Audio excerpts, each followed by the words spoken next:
So, a couple of years ago, I was diagnosed with this condition called non-radiographic axial spondyloarthritis. It's a mouthful.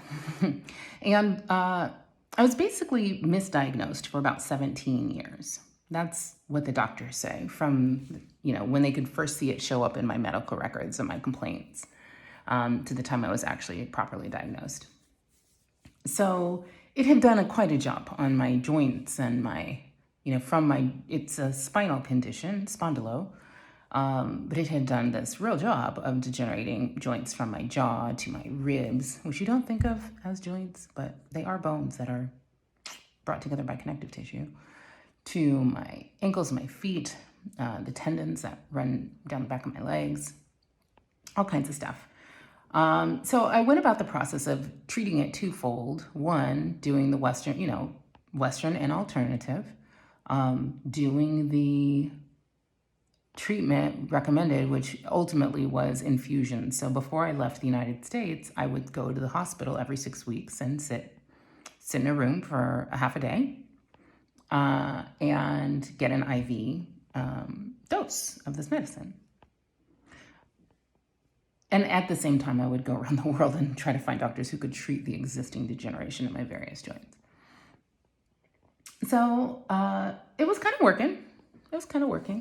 Although I wasn't thrilled with the IV situation, it's just, I was both at the same time deeply grateful and appreciative that I had access to this very expensive cutting edge medication. And at the same time, I was like, this can't be my life.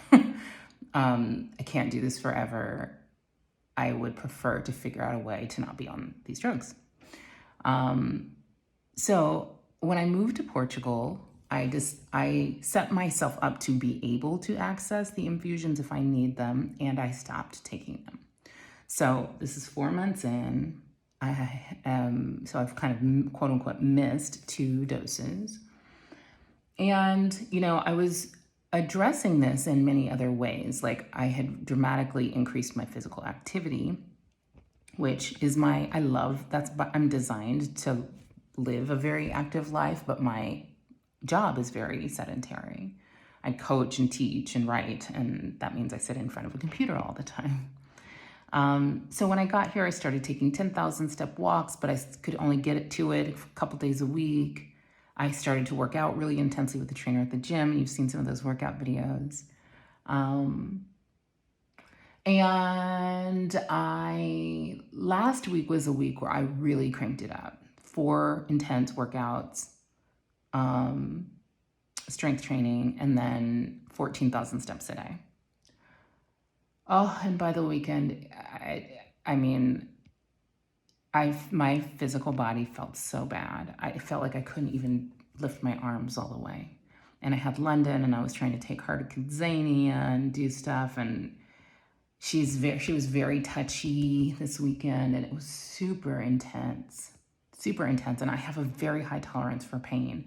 In fact, that's one of the things that's a little bit gaslighty about this condition is that, well, 2 things in my experience of it. One was I had to work I spent a lot of years getting really good at taking care of my body at a cellular level because I needed to, because I wasn't getting that treatment and a proper diagnosis. So I looked really well, and that actually made it take even longer, I think, for me to get a proper diagnosis. Okay, so there's that. I wouldn't do it any other way. It's just the truth of what happened. The second thing is the pain of this condition is so gradual and creeps up on you so much over the years that you are a bit like the frog in the pot in the story. You know, the story where the frog is, if you put the frog in the pot and then bring the water to boiling, the frog will literally, if you plop a frog in a pot of boiling water, it will hop out.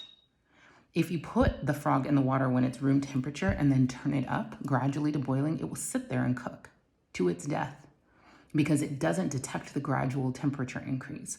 And that's how pain is in some of these conditions. You don't detect the gradual increase over the years.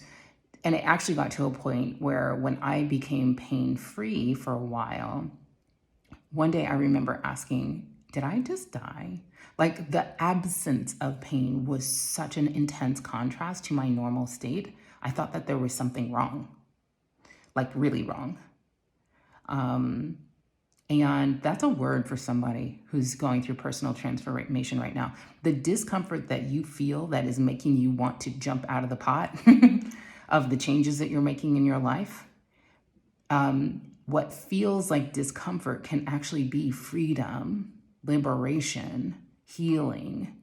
But it feels so uncomfortable and different from your status quo that's been the status quo pain, the status quo disharmony that's been creeping up on you all these years, that you'll be tempted to think that the harmony state, the aligned state, the self-actualized state, the you doing your dream state is the problem state, when in fact it's the healed state.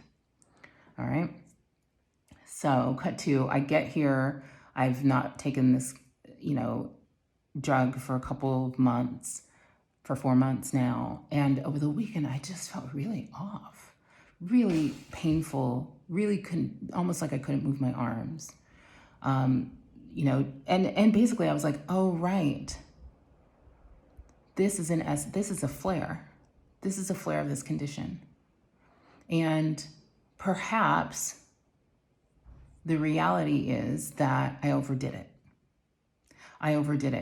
And I know about my human design type, my human design chart, that I have a lot of energies of don't know when enough is enough in my chart. And that's the beautiful thing about aging, is I know that now. And there was like this really powerful moment for me last night, when normally I would be like, oh my gosh, do I need to get on this medication? Your trauma brain, or just the human brain's negativity bias, tempts you to go down these like extreme paths. And I was like, what if I literally just overdid it? I went from 0 to nothing, 0 to 100 on my workouts. What if I just worked out too much? And what's happening is, your workouts create all this inflammation. That's how your muscles grow, is through inflammation. Workouts create all this inflammation in your system. And without this powerful drug regulating my inflammation responses and my immune responses, the intensity of the workouts back to back to back were just too much. And maybe instead of not eating any foods anymore, I never really was a person I never have tested high on inflammation markers ever, because much of my life, everything about my life that I can control, I pretty much do control in an anti-inflammatory way. Although I'm even doubling down more on diet for a bunch of reasons I'll probably share with you in another video. But I was like tempted to go down these catastrophic rabbit holes. And I was like, what if you just overdid it? And I used to be a real lone ranger, but I belong to a Facebook group of people who have this condition, most of whom manage it with a no starch diet. All right. So I go into the group and I'm like, has anyone here ever had a flare from working out? And there are a bunch of people who are like, yeah, actually, and people kind of chimed in with what they're, which is kind of an interesting thing. Like, they say in these conditions that motion is lotion. So we're always very encouraged to work out a lot. But there's enough is still enough. And there can be too much of even a great thing. So a lot of these people were like, yeah, that's why I always take a rest day in between. I never do 2 intense workouts back to back.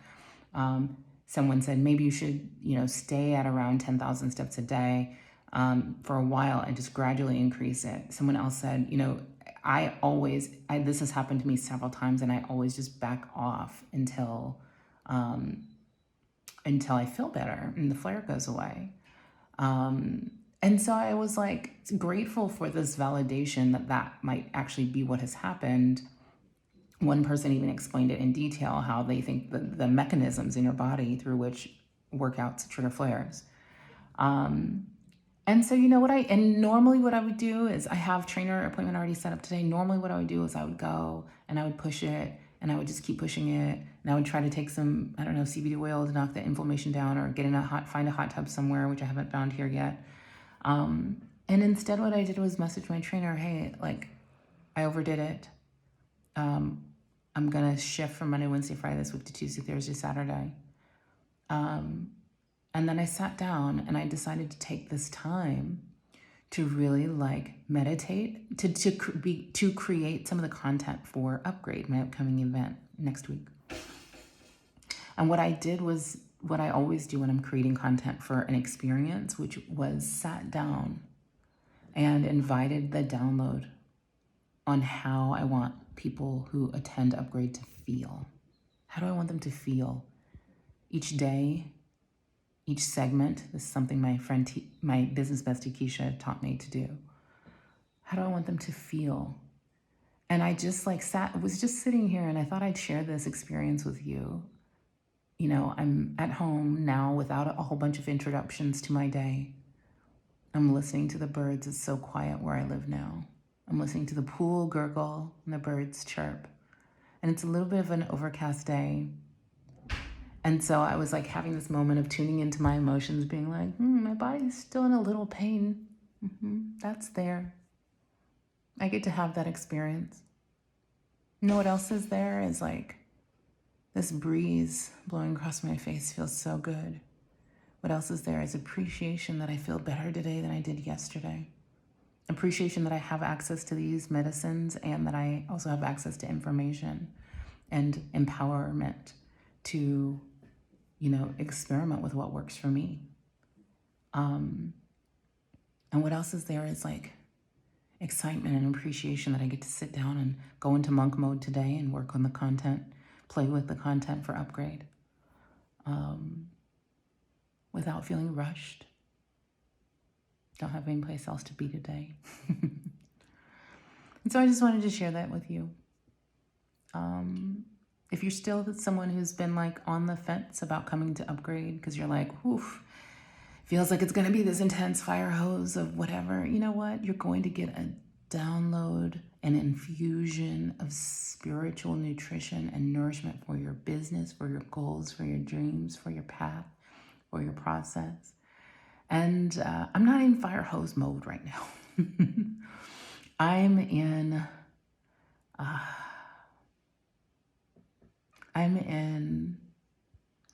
this is us stepping into our big self era. Stepping in, not running into, not burning out from. Stepping into, this is us moving in the world differently, right? I saw a quote this weekend that someone said, if you don't want to burn out, stop moving like you're on fire. I have officially stopped moving like I'm on fire. So I'm excited to share with you about some of the partners that we've got coming on board for Upgrade. I'm excited to share with you some of what comes in as I download. Exactly. I always have like I have the same framework. It is what it is. So I always have this infrastructure and scaffolding for when I teach. But 3 days is such a luxury. Oh my goodness. We can do so much in 3 days. So I could also teach for 3 years on each of the prongs of the framework.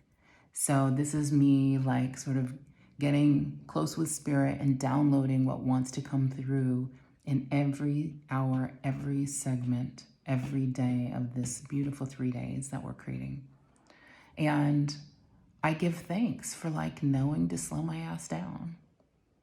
I give thanks for knowing to slow my ass down. I give thanks for a beautiful home and space to be in.